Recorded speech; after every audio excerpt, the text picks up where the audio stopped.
Hello, guten Tag und grüß Gott. Today is April the 30th. It's a Sunday, 2023. Anyway, I'm going to do another Newswit video. You heard it. I heard my own accent this time. Oh, well, the V's and W's, they still give me all kinds of trouble, and this time what I was thinking about, when I think about it, I do even worse. But in any case, I've got my wife Marge here, and so she's keeping an eye on me. So I want to talk some big news items first, and I don't know if we have some other time. We may just kind of chit chat a little bit, but in any case, one of the bigger news items on the Wall Street Journal recently was that, and it was titled "When Apple Calls, It's the Kiss of Death." And, it's really interesting, how large companies can really do small companies really a lot of harm.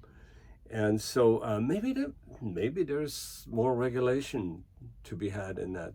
But in any case, so this particular company, that they're a high-tech company. They've got something going in the tech industry. And so Apple takes notice of them. And of course, when Apple notices you, then, oh yeah, maybe you'll be bought out for, $1 trillion or something like that, Anyway, it happens all the time that, large industries or large companies like Microsoft, Apple, and so forth, are looking, in fact, even Tesla, they're looking for innovative small companies. For instance, Tesla, you bought Maxwell batteries, because they had something going, and I think they have something going still with, kind of a Faraday type of battery, which also would not require lithium and all that kind of stuff. But anyway, and, really low weight and instantly being charged. So they're looking at things like that all the time when somebody talks about this. So these small company, Apple came and of course, they opened up their books to them, and showed them everything because they thought maybe Apple, would buy their technology. And but Apple said goodbye. Thank you very much, but you've got some interesting stuff going, but we don't really want to buy anything. And so then what happened is some of their chief people are leaving. And where are they going? They're going to Apple. So Apple was being dishonest with the business because they were actually looking for the talent and people. They didn't really want to buy the business. And so now this guy is minus several of his top engineers, and he's struggling to keep his products going. And of course, these guys, are going with all this, the trade secrets. And I know if it's in California, that's okay nowadays, isn't that right? Yep. So these guys can just Well, go. not trade secrets, but they can compete. Yeah. So in any case, it really gets murky. So these guys are left without the talent, and it's a kiss of death to them because, now they have to attract new money and new development and replace those people. And, it's really bad. So I'm just going to hit another couple of big news items, of course. Bed Bath & Beyond. Bed Bath & Beyond filed for bankruptcy, and they're closing, and I think all of their stores. And that's huge. That's a huge business. All these stores were, like in our area, they're multi-story stores, and it was a big thing. I thought they were as big as Sears, maybe, that kind of thing. So they're closing their business, and I'm not so sure what really happened there, Of course, what is it? Republic Bank, just recently failed, so JP Morgan and some of the other companies are looking to see whether they want to take that over. And, but, there are, so the bank failure now with this Republic Bank is kind of interesting because they haven't declared bankruptcy or anything, but they're struggling. Okay, because they're struggling, they have to sell their bonds, which are now cheaper than when they bought them. And so their assets are going down because, when you have a run on the bank, you got a problem. So that's what's going on, and the Ukraine, they're still gearing up for the spring offensive, and that's been happening now. Spring is damn near over, right? I mean, we're heading kind of towards summer here, but they're still gearing up to for their spring offensive. They want to kick the Russians out of their country, and that's not going too well. But it's not going that well for the Russians either. So this is a real mess. What's going on there?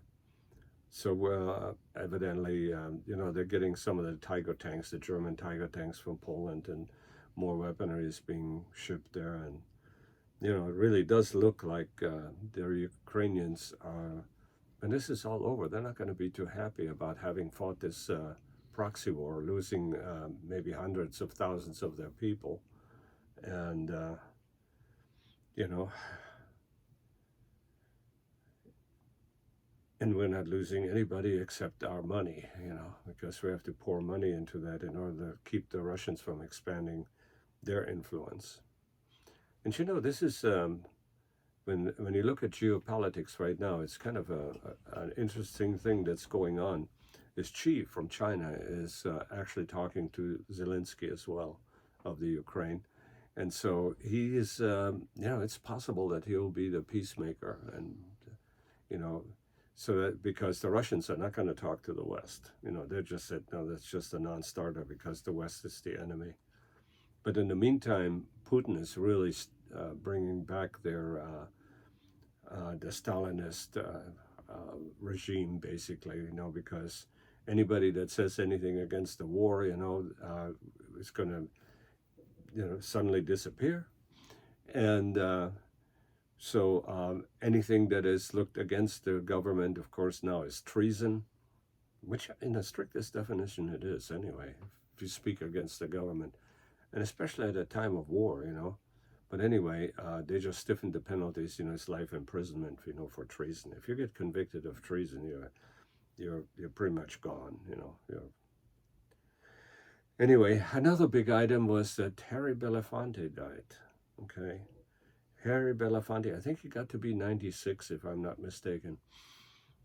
And Harry Belafonte has a special place in my heart because I've told my wife this story, so she's my minder here, see whether I can tell the same story twice. I don't know, But anyway, Harry Belafonte showed up in my life, and I never heard about him until 1956 in October 16th or so, when I came with my family to the United States.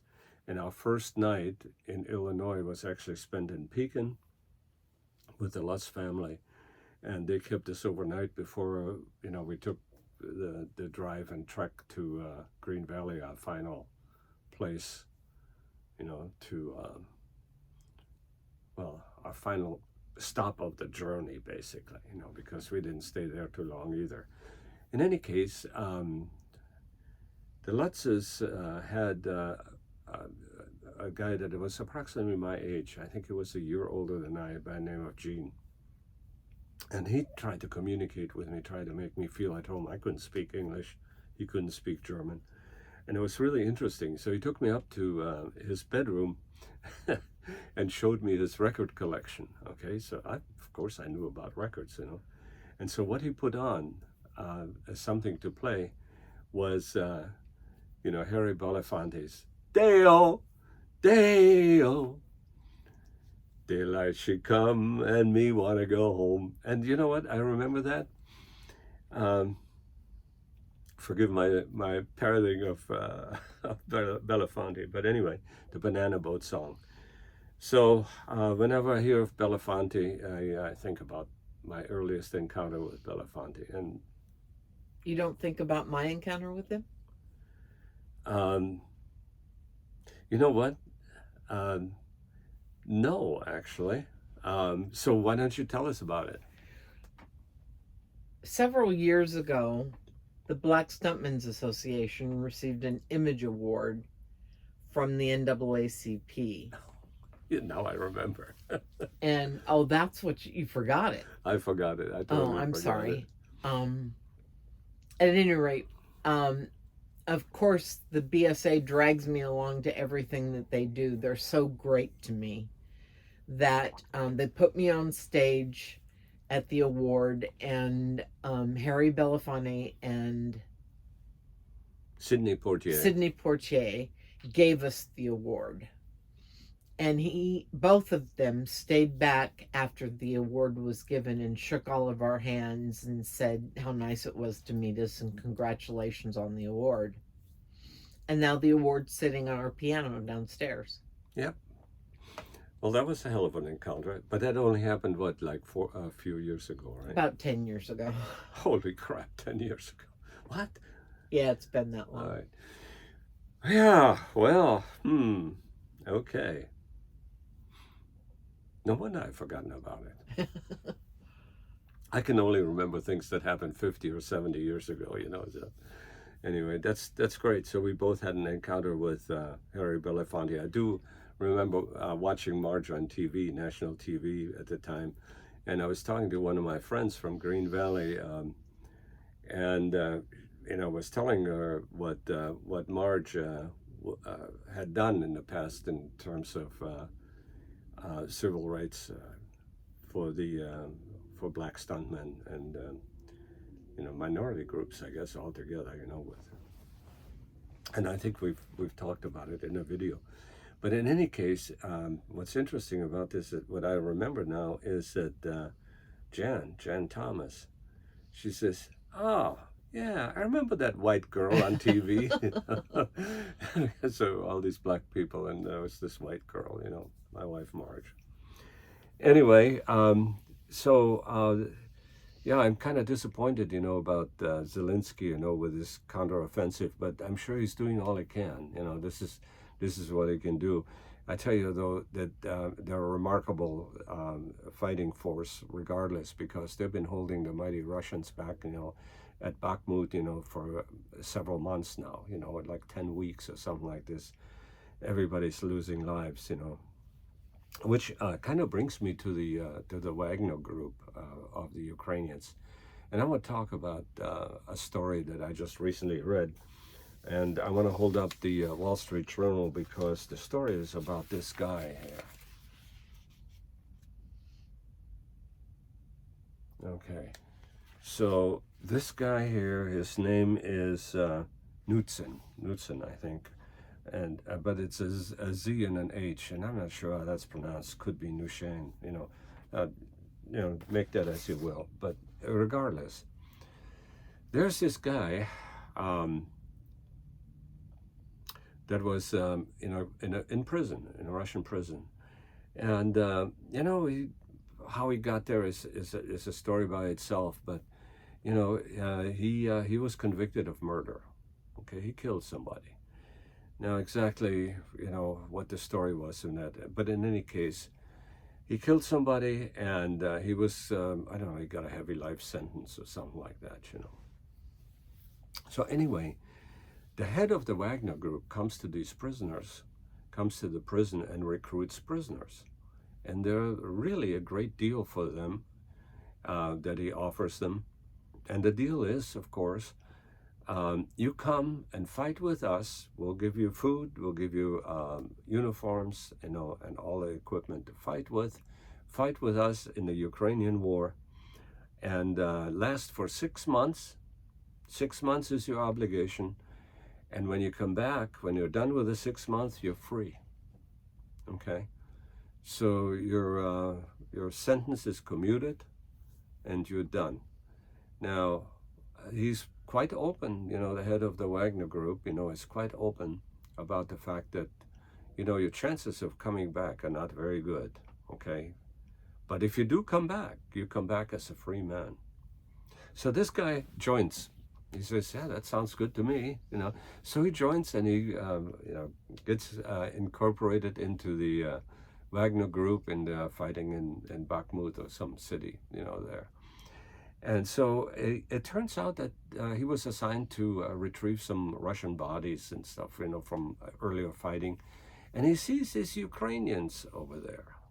Now, how does he know they're Ukrainians? I don't know. But he sees these Ukrainians, so he decides to defect.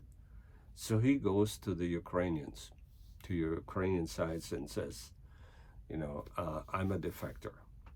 Well, of course, the Ukrainians don't think that highly of him, and it could be a spy and on all that kind of stuff, but they kind of take him in, and so they don't really know what to do with him, and I'm sure that that happens a lot, and they really don't know what to do with him. What are they really, and so forth. Well, this is a story about this guy, and so he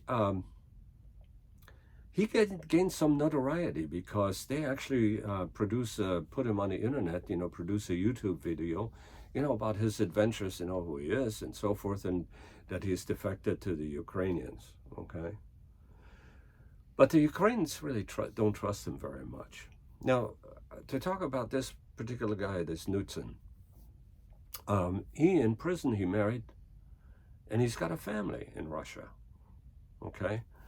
So, he was motivated to come back. Well, on TV, I guess, on YouTube, he said, well, I had planned that all along to defect as soon as I could, because I don't believe in this Russians fighting the Ukrainians, So anyway, but then somehow he winds back up on the front lines with the Ukrainians. And the Ukrainians have a prisoner exchange. And he is part of the prisoner exchange going back to Russia. Thank you very much. You're going back to Russia. Well, okay. So time goes by, and suddenly a YouTube video from Russia shows up on the internet and shows this guy Knutson all tied up, bound up. And the title of the YouTube video is The Sledgehammer of Revenge. And on the YouTube, you can see how somebody is crushing this guy's skull. All right. So he hasn't been heard from at all since that time. And what's peculiar, though, is the family asked for his body, and they can't retrieve his body.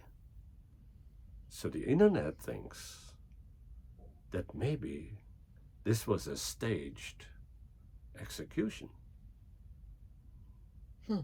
So in any case, it may be a warning to everybody, saying, hey, don't defect. Don't defect. Because, the Wagner Group, and the reason they call it the Wagner Group is because the person that organized that, was a huge fan of Richard Wagner.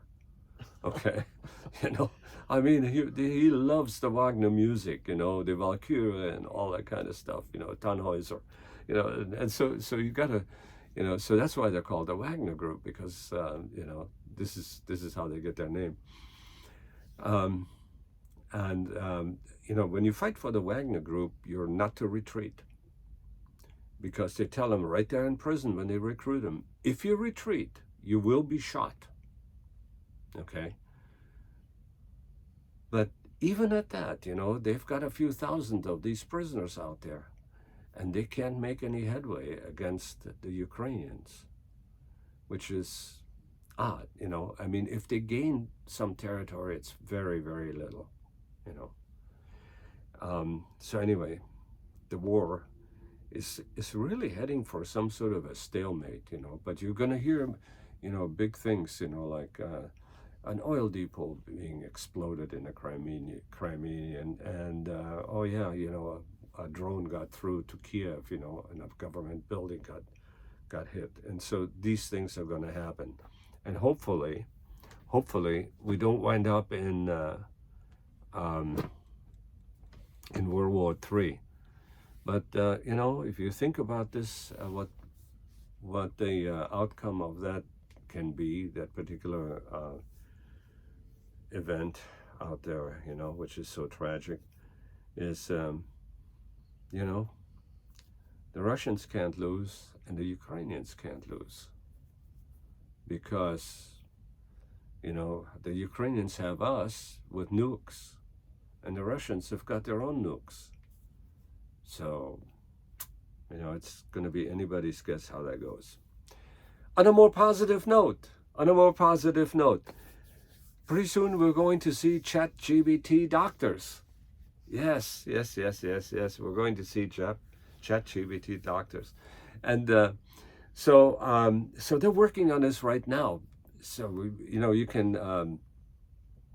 What they're hoping for is that based on your question that you're sending to the doctor, it'll go straight to GPT, and Chat will respond. Okay, but not directly to you, but will create a response that the doctor will look at and say, "Hey, is this right? Okay, go." So that is supposed to save a lot of time for the, and and of course, what's going to happen is ultimately Chat will know more than the doctor, right? This is what's going to happen. Is that we're actually going to be talking, and the title of the article that I read in the Wall Street Journal is ChatGPT Doctor Will See You Now. So there you go. Well, they'll have to have access to all the medical records. Well, absolutely, and I don't know whether is that legal or anything like this, but Under HIPAA, I don't know. Yeah. So there's some work to be done on that, but why not? If it can save the doctor some time, because right now, who's doing that? There is a minder, looking and reading all the messages. I know my messages are being read that way,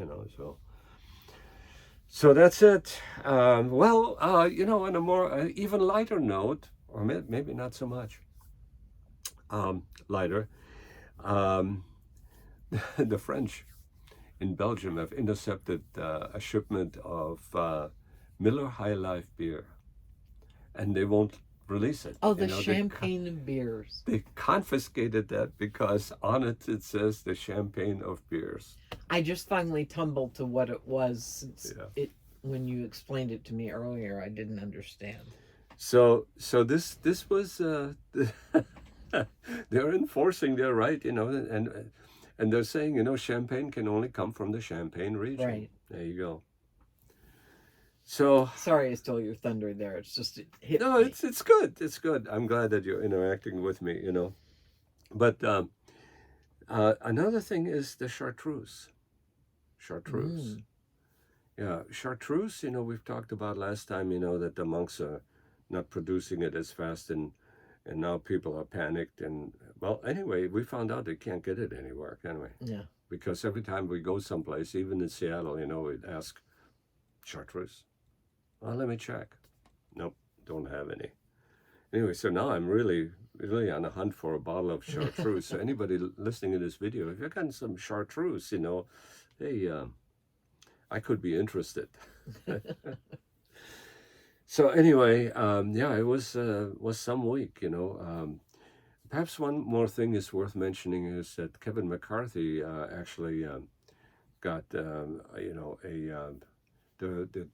debt limit raised. So he's got a budget proposal that is cutting the crap out of what the Democrats want to spend. And of course, that's probably not going to go anywhere because he's got to pass the Senate, whether it's a Democratic majority. Then it can go to the president, who is a Democrat, and they'll teach him how to sign his name, which will be okay, So he can veto that thing. So it's going to be something, and the Democrats are saying, yeah, Kevin, great for you that you and your Republicans passed that spending bill. We're not going to even talk to you about it because they know it's a non-starter. So I'm not sure what's going to happen. They're going to have to be involved in the raising the debt ceiling, somehow. Because that's what we do. We love national debt, And and the Fed is screwing down the money supply while the Democrats are increasing the money supply. frickin' give me a break. Anyway, have we had enough? This is pretty Well, you good, might want to mention the real property issue. Oh. I don't know what you're talking about. The people with good credit having to. Oh, yes. Oh, man. So evidently, Biden just came out with a rule that people with good credit are going to be punished with extra charges, so that the 1% interest up, so that the people with bad credit can get 1% 10% interest down. Yeah. So this is really bizarre. It really shows, how the Democrats have their head in their ass. I mean, they really do have their head in their ass.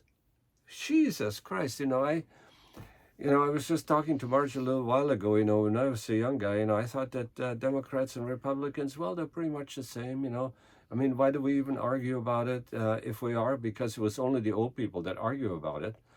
And now I'm old and I'm arguing about it, so I don't know, it's, they really are the tax and spend party, for Christ's sakes. But that's really ridiculous.